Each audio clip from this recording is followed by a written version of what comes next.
ගරු කතානායකතුමනි මීට පැය කිහිපයකට පෙර சபாநாயகர் அவர்களை சில மணி நேரங்களுக்கு முன்னர் மித்தனியாவில் இடம்பெற்ற அருணப்பிரியந்த விதான கமைக்கு மற்றும் அவரது இரு பிள்ளைகள் கொலை தொடர்பில் கொலையாளிகளை கைது செய்ய முடிந்தது. தற்போது வரை 3 கைது செய்யப்பட்டுள்ளனர். ஜீவன் பிரசாத் குமார பிரபாத் துஷார இந்த சம்பவத்தோடு தொடர்புடையதாக கூறப்படும் போலீஸ் கான்ஸ்டபிள் ஐயல் ஜனக பிரசாத் ஆகியோர் கைது செய்யப்பட்டுள்ளனர். கடந்த 2-3 தசாப்தங்களாக எவ்வாறு பாதாள உலக செயற்பாடு அதிகரித்தது என்பது எமக்கு தெரியும். அரசியல் அனுசரணையோடு இவை உருவாக்கப்பட்டன. பல மனித படுகொலைகளை மேற்கொண்ட நபர்கள் எப்படி உருவாக்கப்பட்டுள்ளார்கள் என்பது எமக்கு தெரியும். அவர்கள் தற்போது எதிர்க்கட்சியாக உள்ள குழுக்கள் அதிகாரத்தில் இருந்த காலப்பகுதியில் உருவாக்கப்பட்டவர்கள். அந்த ஒத்துழைப்போடு தான் அவர்கள் வளர்ந்தார்கள். ஆனால் இப்போது அவர்கள் இது தொடர்பில் பாரிய குரல் எழுப்பி வருகிறார்கள். விளையாட்டு வீரர்கள், ஊடகவியலாளர்கள் அதிகளவானோர் கொலை செய்யப்பட்டார்கள், காணாமலாக்கப்பட்டார்கள். அந்த சம்பவங்கள் தொடர்பிலும் எதிர்க்கட்சியிலிருந்து தேசிய பாதுகாப்பு தொடர்பில் கூச்சலிடுகின்ற எவரும் அவர்களது ஆட்சி காலத்தில் அது குறித்து நியாயமான தலையீடு மேற்கொள்ளவில்லை. அவர்களது காலத்தில் தான் இலங்கை அரசியலில் கரும்புள்ளி சம்பவங்கள் பதிவாகின. இன்று வரை அதில் பாதிக்கப்பட்டவர்களுக்கு நியாயம் கிடைக்கவில்லை.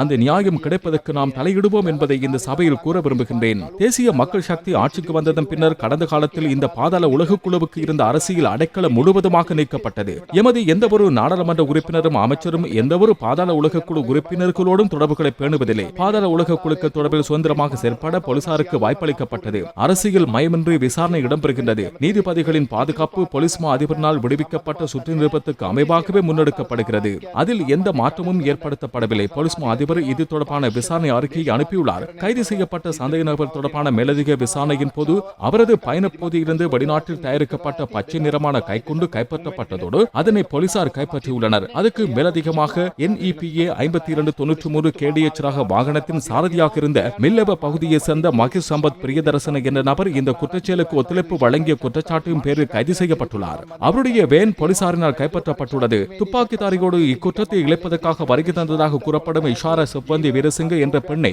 கைது செய்வதற்கு விசாரணை அதிகாரிகள் விசாரணைகளை முன்னெடுத்துள்ளனர். இந்த விசாரணையிலிருந்து தெரிய வந்த தகவலுக்கமைய இந்த குற்றச்செயலுக்கு முன்பாகவும் பின்னரும் இந்த பெண்ணுடன் தொடர்பை வைத்திருந்த நீர்கொழும்பு போலீஸ் நிலையத்தில் பணிபுரிந்த பாதனிய பகுதியை சேர்ந்த கான்ஸ்டபிளான லஹிரு பிரசன்ன எதுகால என்ற நபர் நேற்றைய தினம் கைது செய்யப்பட்டார். இந்த துப்பாக்கிதாரி 19/12/2012 எனும் திகதியில் இலங்கை ராணுவத்தின் 3வது கமாண்டோ படைப்பிரிவில் இணைந்தவர் ஆவார். அவர் 2024 ஆண்டு மே மாதம் பொது மன்னிப்பில் அதிலிருந்து வெளியேறியதாக கூறப்படுகிறது. இது தொடர்பில் தகவலை மேற்கொள்ள பனாகுட ராணுவ முகாமின் சம்பள பிரிவுக்கு தகவல் வழங்கப்பட்டுள்ளது. அதேபோல் இந்த துப்பாக்கிச்சூட்டு சம்பவத்துக்கு முன்னர் துப்பாக்கிதாரியும் அவரோடு வருகை தந்த பெண்ணும் தங்கியிருந்த கடுவலையில் உள்ள தங்குமிடம் ஒன்று சோதனைக்குட்படுத்தப்பட்டது. அந்த இடத்தின் CCTV காட்சி சோதனைக்குட்பட்ட போது சந்தேக நபரும் சந்தேகத்துக்கிடமான பெண்ணும் குற்றம் நடந்த இடத்துக்கு வருகை தருவதற்கு பயன்படுத்திய ஹோண்டா ஃபிட் வகையை சேர்ந்த வெள்ளை நிற காரின் பதிவிலக்கம் WP-CAC 8711 என அடையாளம் காணப்பட்டுள்ளது. இந்த காரும் வழக்கு பொருளாக கையகப்படுத்தப்பட்டுள்ளது. இந்த சம்பவத்துக்கு முந்தைய நாளில் அந்த தங்குமிடத்துக்கு வருகை தந்த நபர் ஒருவர்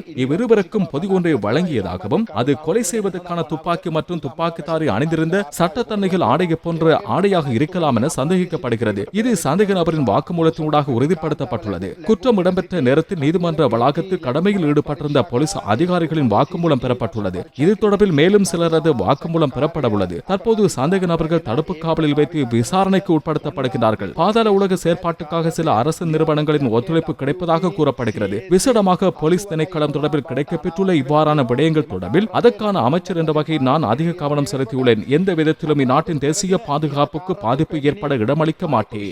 එහි අඩංගුව තිබී ඇති බවට සැකකරුගේ ප්‍රකාශ සහ මඟ පෙන්වීම යටතේ අනාවරණය කරගෙන තියෙනවා.